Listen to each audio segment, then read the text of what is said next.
speak and give my condolences to the family of Mr. Danny Vickers, just for his years of service here to the Maryland community. Anytime you lose a leader like that of his magnitude, it definitely leaves a hole in the void.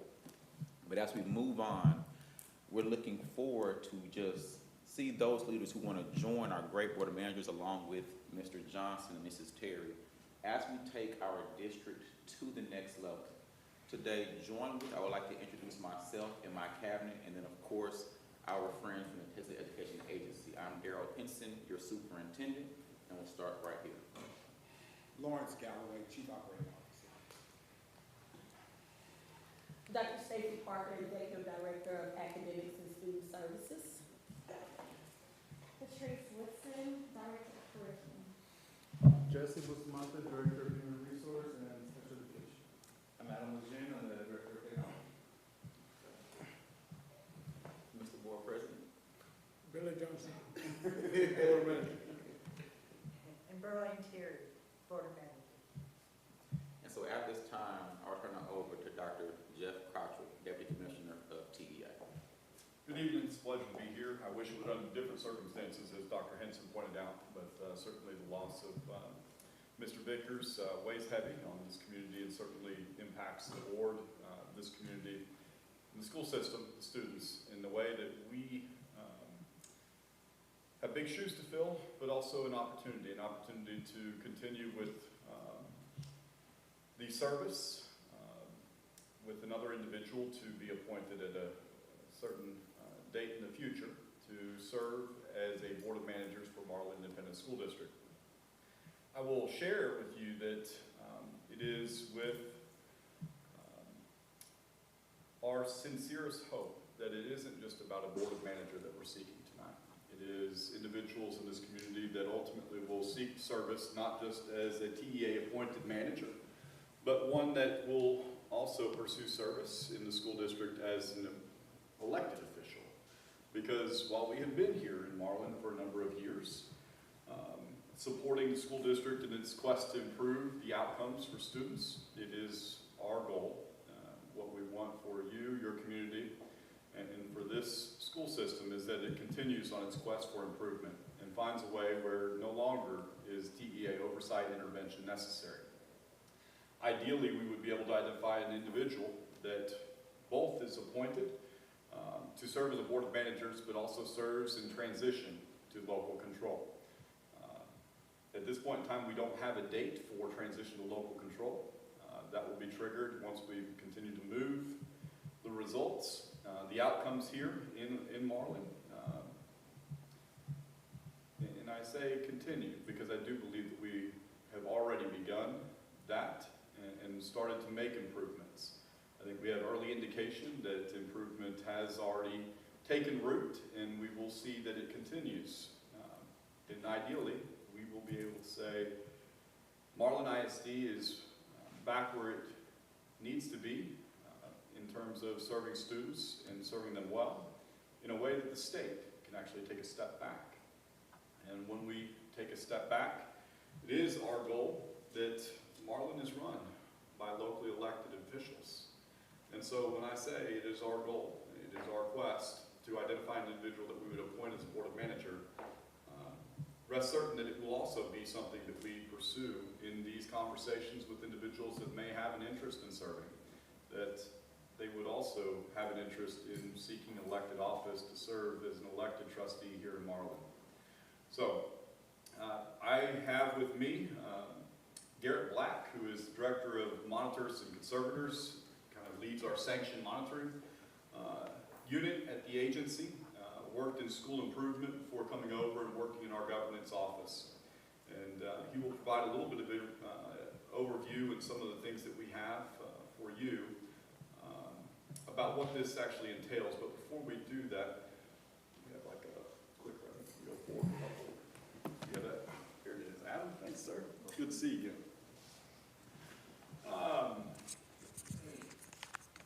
For tonight's agenda,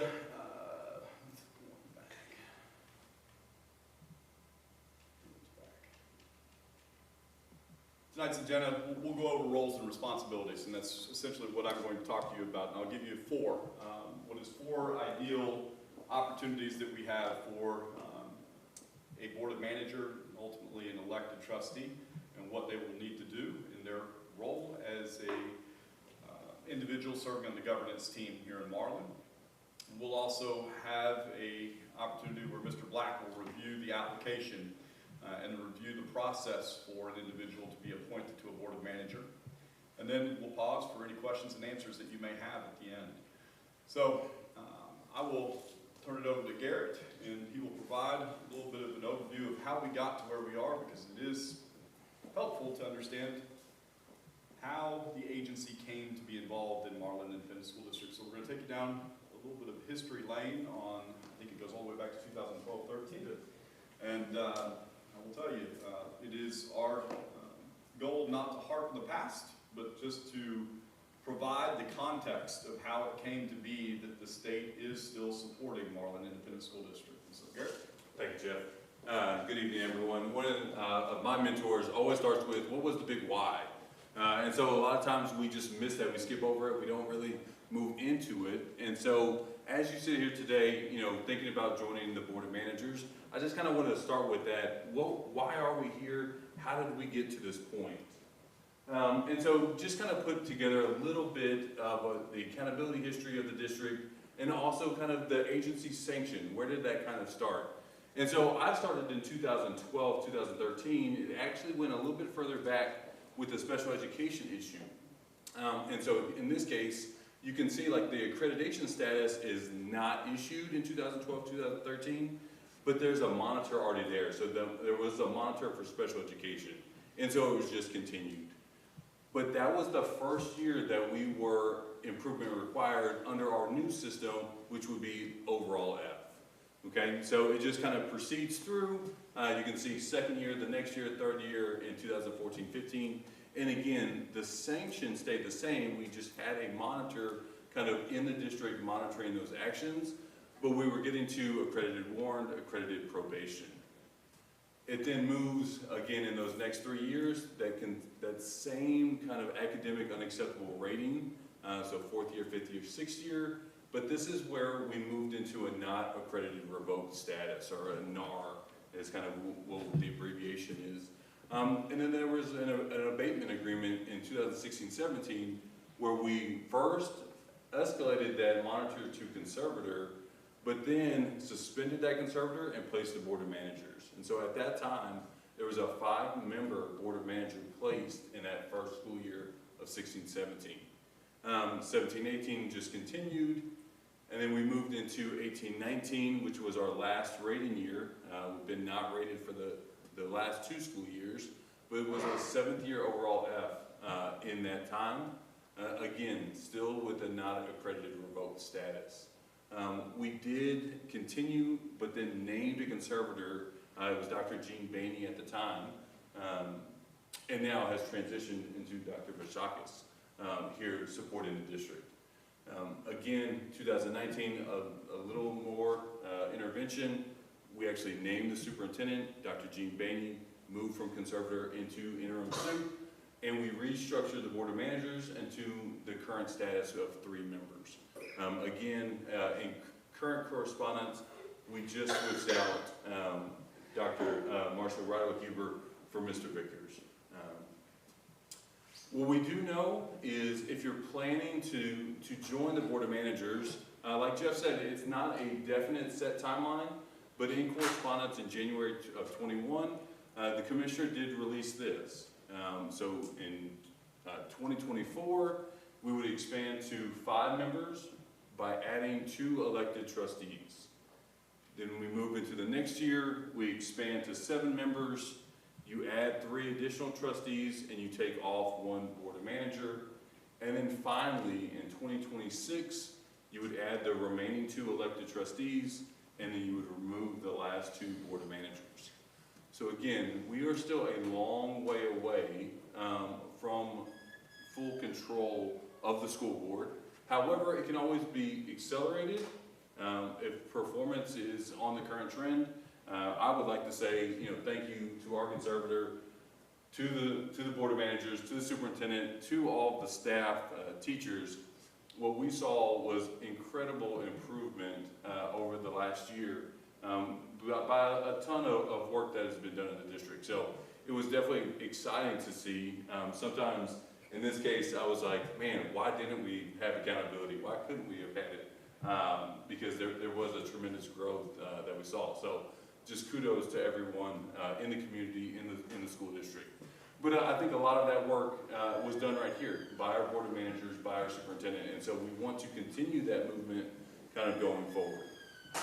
All right, I'm going to stop there. Are there any questions on the timeline of how we got into this situation with the board of managers?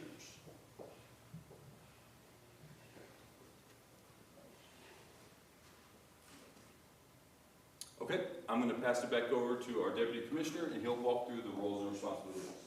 Yeah, I think that Garrett was laid out to you what I would say is the most elongated timeline that we have, in that we would start transitioning to local control in what would be 2024.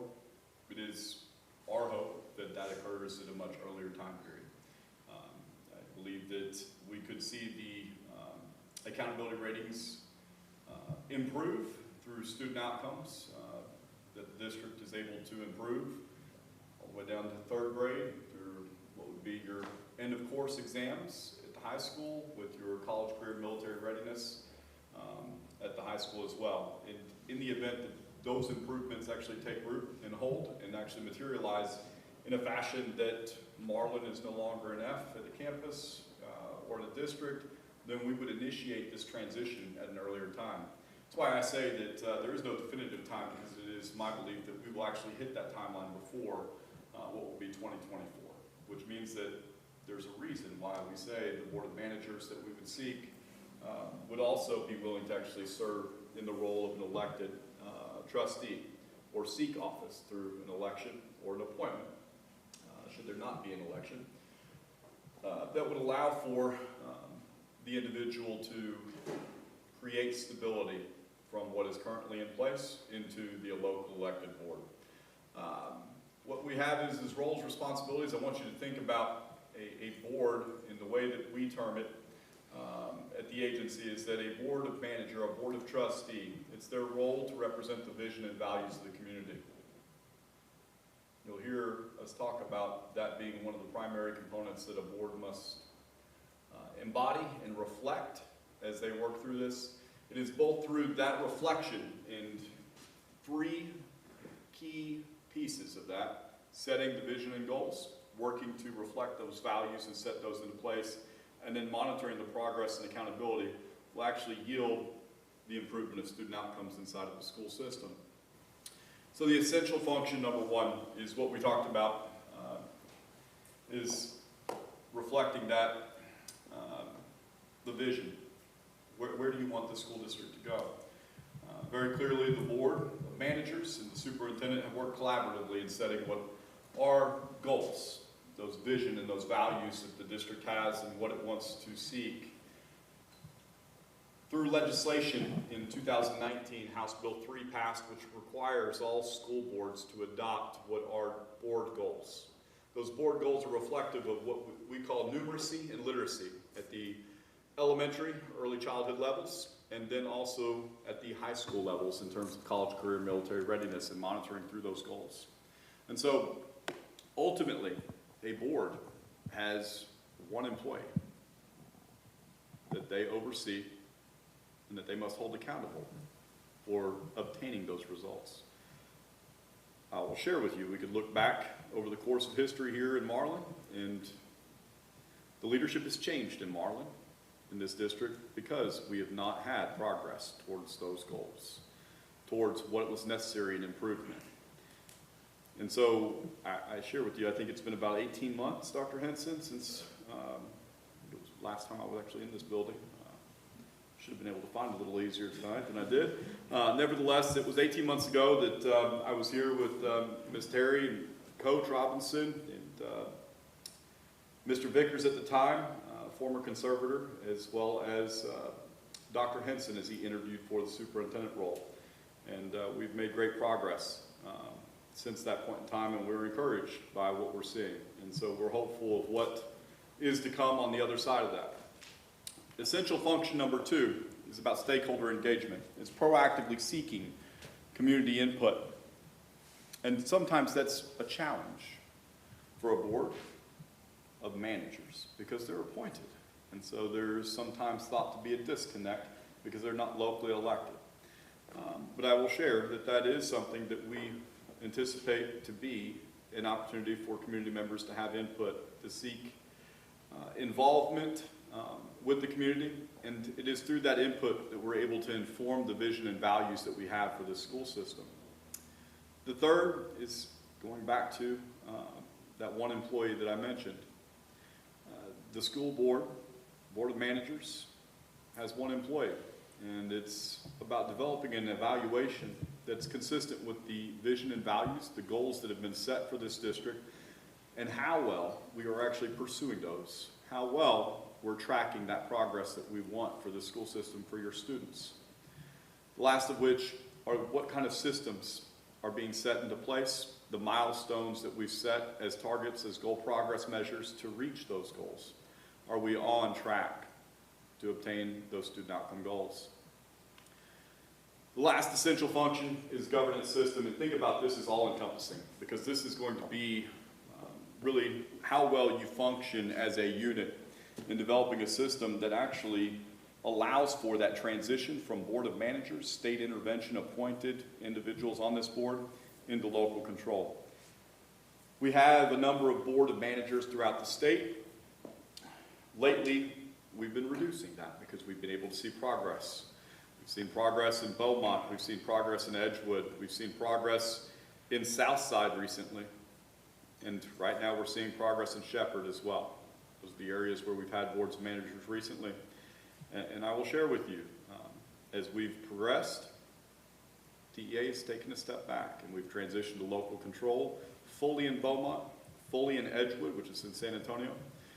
We are seeing progress currently in Marlin and Shepherd, and it is our goal, as soon as we are able to move the needle in terms of where we are with accountability ratings, in terms of student outcomes, that we're able to take a step back and begin that transition process. And at the end of the 3-year transitions, technically I guess it's 2 years of full transition. We start with year 1, and then in each of the next couple of years we transition, as Mr. Black pointed out. We'll transition with 2 electeds to join our 3 board of managers. Sometimes what happens is the board of managers will actually have sought and obtained office. And so we would actually just appoint them to the board. And so it is our hope that we're able to establish that stability in that governing system, and that we're able to move in a positive way and allow for what has taken place over the recent time and what we anticipate to take place over the next year or 2 to be maintained for stability purposes, for the school system, for your students. And I mean it when I say it. It's not my goal to be coming back to Marlin and visiting, not because I don't like coming up here to Marlin. It's because it is our goal that every community actually has the autonomy to direct their school system in a way that meets the needs of their students. And so I do believe that we are on the right track, but we just need a few good men and women that are willing to actually step forward and serve in the role of a board manager now, and in the future as an elected trustee, to pursue the improvement and service of students in a positive way.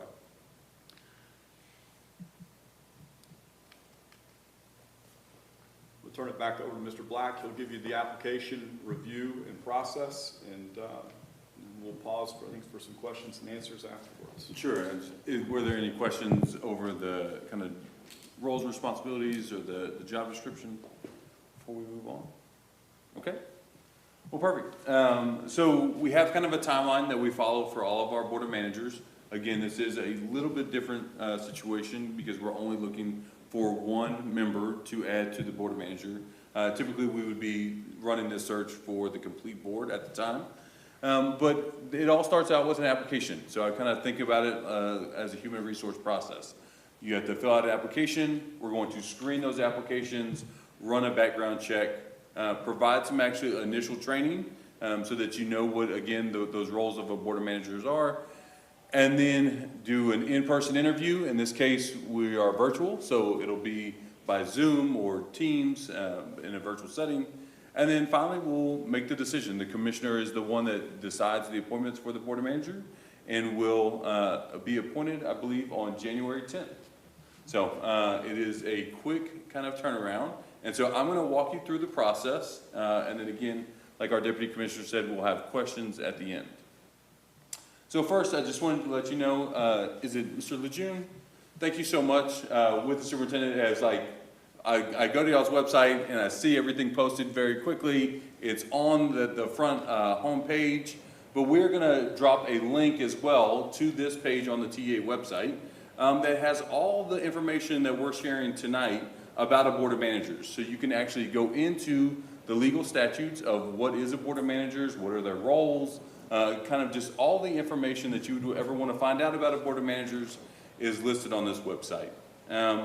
We have dropped in a link for Marlin ISD, and so this would be an application where you would go to find that information. We are also going to put this presentation on the website as well, and so Mr. Lejeune can put a link to it as well. So what do we have here? This is where if you clicked on that Marlin ISD link, this is the Marlin ISD Board of Managers page, and this is where you're going to find the application. We developed this slide deck last week. The application went live this morning, and so there is actually a link if you went to that web page right now where you could click it and start filling out that application. Well, what is in that application? What information are we trying to gather? Know that it is due November 5th, so it's about 20 business days, but it's only 15 minutes to complete. So as we were talking about the timeline, I was like, that's a day for like every question in there. I think it's enough time. I think we can finish it. But for the most part, it's a lot of demographic information. There is a fingerprinting requirement, and so we gather all that information up front. We run it through our TA fingerprinting division, and they'll send out a fingerprinting form to get completed for all applicants. There's a conflict of interest where you just need to put whether or not you have any business relationship with the district, if you've ever worked for the district. It does not automatically exclude the person. We just want to see if there would be possible conflicts. List your current occupation and provide a resume. And then finally, there's a list of attestations that you have to click to just say, I understand that this information could be part of a public information request. I understand that as a board of manager, I only, directly work with the superintendent. So things like that, just a list of attestations to complete. Again, our goal is to make it very accessible. Everyone can get to it on the website. It's accessible by your mobile phone, something that you can complete very quickly in, like I said, less than 15 minutes. Okay, once you complete that information, we'll take all of that, drop it into our fingerprinting specialist, like I said earlier. If you are moved forward in the process, you have to complete a fingerprinting.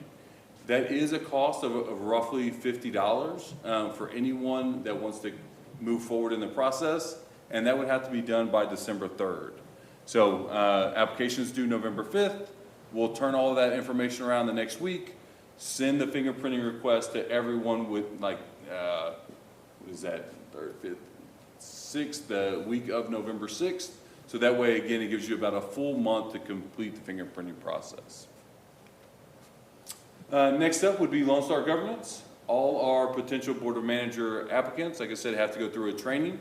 That is going to be held the weekend of the 10th and 11th. I want to say, is that a Friday, Saturday? It's a Friday, Saturday. And either we're still trying to work with our Lone Star Governance coaches. It'll either be held here at a Marlin ISD facility, or it might be at ESE 12, which is located in Waco. After that, however many people attend that training, we'll come down to the final interview phase. Again, that'll be the week right before we get out for Christmas, that December 13th through 17th. Again, trying to finalize everything so that we can have the commissioner make a decision by the January 3rd. So we will have everything completed by Christmas, can share that information with him over kind of while everyone else is on holiday. We still have to work. And so he'll be able to make a decision, and then on that January 10th board meeting is when we would have replacement. So Ms. Rhino Huber will serve until that time, and then will be replaced with the community board manager member. So again, I just have the dates on here.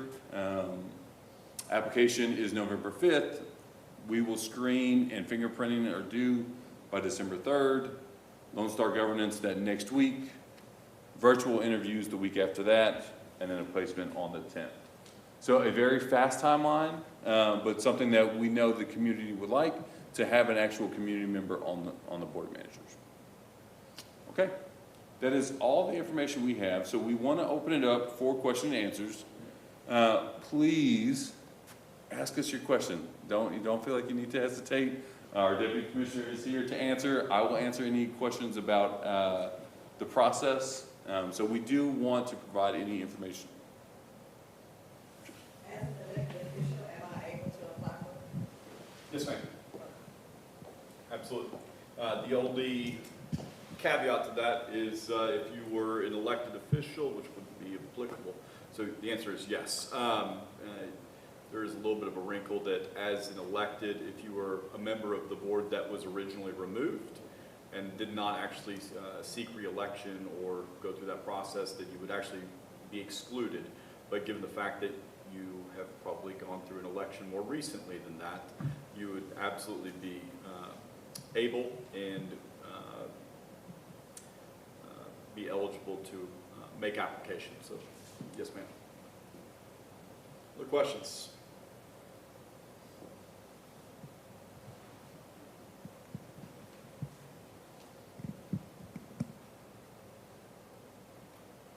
We can entertain questions from staff too. I mean, this is for the community, but certainly if y'all have questions, we're here and more than willing to engage in any conversations that you may have in relation to this process or what we can do to help you all.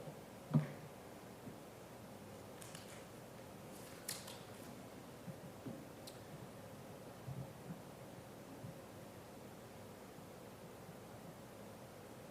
you trying to make the board a little bit more diverse by the applications you do? We would love to. Quite frankly, I think it's dependent upon how many folks apply, how many folks we have in the field to seek. It's one where I came, not to be on the board, but to see, you know, I get on Facebook and I see a lot of people saying, well, my recent representative.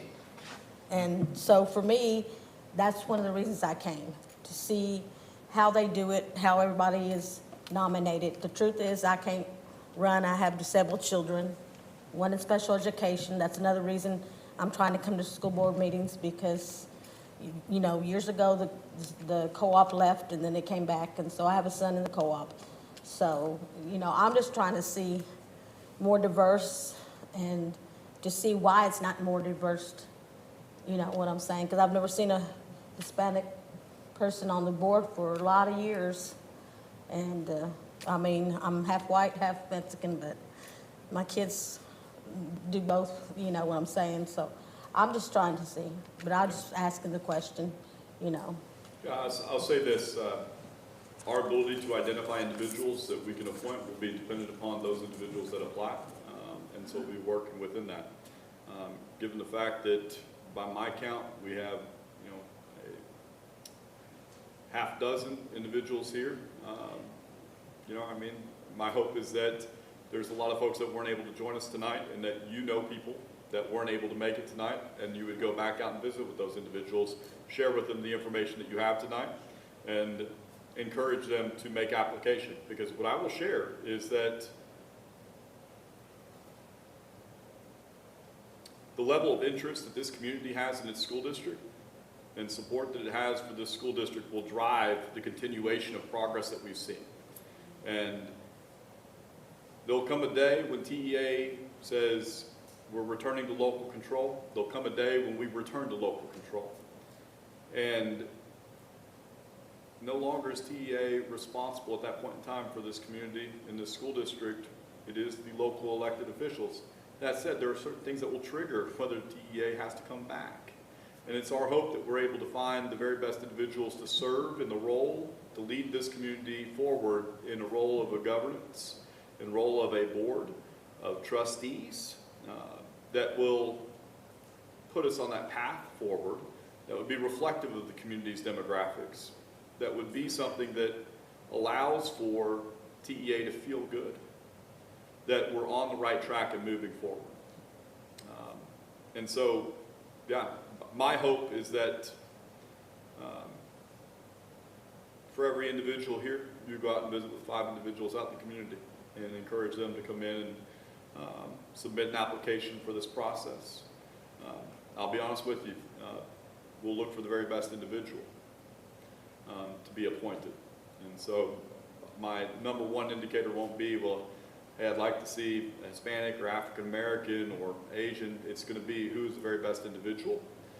That said, if we have all things equal, we would love to have a diverse representative of the board that represents this community. And so we'd be happy to be able to assist in that. But I want to be clear, we don't control who's in the applicant pool. And I will tell you, in the past, our applicant pool hasn't looked very diverse.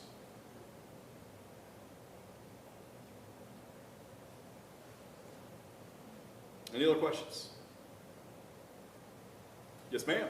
Okay, so, in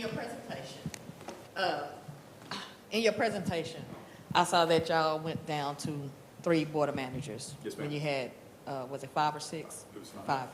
Okay, so I've had a lot of community to ask, why is there only 3? Only, board managers when there were 5 to replace the other 2, plus 1 more. And I guess they're looking at, it's only 3 votes. And, so I guess what I'm trying to say is, I actually don't know, but the community was just asking. Okay. So how do you explain to them that, okay, we had to narrow it down to 3 because Marlin is making progress instead of just keeping it at 5? Yeah, I think it has a lot to do with, if I'm just doing a quick count, we have 6 individuals here tonight. And the level of interest that we have received hasn't indicated to us that without just appointing every individual that we've had in the past that expressed interest, we're just appointing individuals to that board. And so recognizing that we have a semblance of reflective, positive governance currently, working into a place enforcing appointments of additional individuals that maybe isn't best for the school system is not something we're wanting to do just for the sake of numbers. But be frank, if we go through this process and for one individual that we're seeking right now, if we feel like we have 3 solid individuals, then it's very possible that we could go to 5. It's not what we're setting out as our goal, because I do possess some concerns about adding 3 individuals to a team of 5 without time. But if we go through a process, we appoint 1 individual, and we feel pretty good about other individuals that were in the application pool, then I think that there is possibilities that at later points in time that we could actually expand through commissioner appointment to 4 and 5, back to what was the original 5. We, in school systems, don't always appoint the number of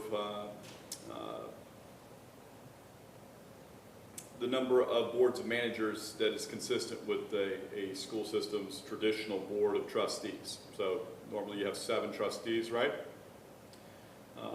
And so in many school districts, we go from 7 to 5. In one school district, we went from 9 to 7. And so we typically reduce that. But as we've had turnover on the Marlin Independent School District's Board of Managers, with that turnover, the individuals ended up resigning, which then put us into a position where appointing 2 individuals at that point in time would have introduced potential destabilization of the board. And quite frankly, I felt like we were in a solid place with Mr. Vickers, with Coach, and with Ms. Terry, that we would be in a good position with those three individuals continuing to serve as the board of managers without introducing potential destabilization of the board. That said, it is not something that we're opposed to. And so in time, I could see us appointing one individual now in January of 2022. And then in 6 to 12 months from them, as that individual gets up to speed, then I could see us making 2 additional appointments over the course of the next year in like 2023 as we kind of move into the direction of local control. So I will share with you that it's not an opposition that we have, but it was actually predicated on the desire to have stabilization.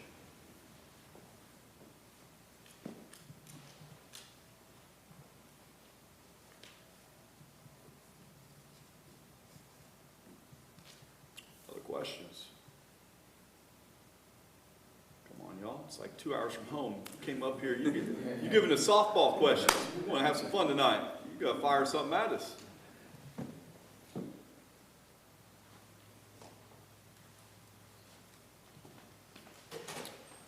I'll say this. I mentioned it earlier, and I absolutely mean it, that I think that we are in a position with the leadership of Dr. Henson, and I'd be remiss if I did not actually identify the leadership of Dr. Jim Vashakis. It's always difficult for me to get that out. But putting this district on the right track. And if you don't know Dr. Vashakis, his background in superintendent of Mansfield ISD up in the Dallas-Fort Worth Metroplex is one of, his leadership is one of reverence and the ability to get outcomes. His knowledge of what's necessary in a school system is one that I think has worked very well in coordinating with the leadership of Dr. Henson to see that we are on the right track. And so, while he is in the background and oftentimes not nearly as visible as what you would think, an individual might be if they are, appointed by the state. He is here on a regular, if not by phone, supporting the school system. And so I've got a great deal of gratitude to him for his investment here in this school system. Matter of fact, I tried to appoint him somewhere else in the state of Texas, and he said, no, I feel like, not take him away from here, just give him another additional assignment. And he said, Jeff, I appreciate that. But I really see what's happening in Marlin, and I want to see it through. And I don't want to divert my attention and focus from supporting the students here. And so I am grateful to him as he steps out, because I didn't want to put him on the spot while he's here. But it's absolutely a point of emphasis that I have, that we have a tremendously supportive conservator and a very effective superintendent here in Marlin Independent School District. Missed that. Plugged you a little bit. I did it on purpose. Anything else that y'all have for us? I understand that we may have exhausted your questions. I will share with you that we are available. You can get in contact with us. I do this very regularly. I hand out my cell phone in communities. Probably far more than I should, and so I'll give you my cell phone if you have follow-up questions. We'll serve and support you. If you get an auto text from me, it truly does mean that I'm on the other line or in a meeting, and I'll call you back, but my number is 830. Just like you have 7 kids, I got 6 kids at home, and so I will tell you, I'm maybe, you got 4, right? So I may be at a ball game or chasing one of them, but nevertheless, they know the routine when I get a call, and so I'll be happy to visit with you if I have any additional questions that maybe you didn't feel like you wanted to raise them in this greater group, but we'll field those if you have any. But again, my name is Jeff Cottrell, and 0607. Cottrill.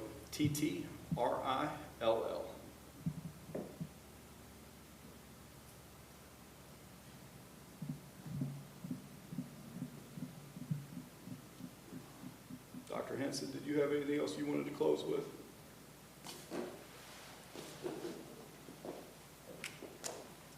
Well, definitely on behalf of the board, I'd like to thank you all for coming to Marlin to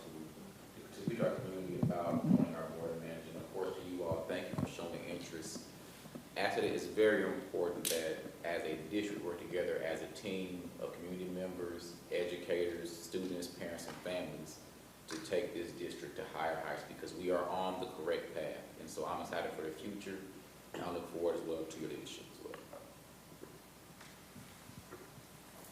Yeah, I'll just say, like, because I think your entire leadership team is new since I was here last, and so we appreciate your joining the school district to assist in the quest to actually improve outcomes here and set the school district on track with the quest to serve students and serve them well. So thank you all. Well, I think we're all set. We'll stick around for a few minutes if you have any questions afterwards that you didn't feel comfortable asking here. Anything else you wanted to close with? No. All right. Well, thank you all for coming out tonight. Really appreciate your time and wish you all a good evening.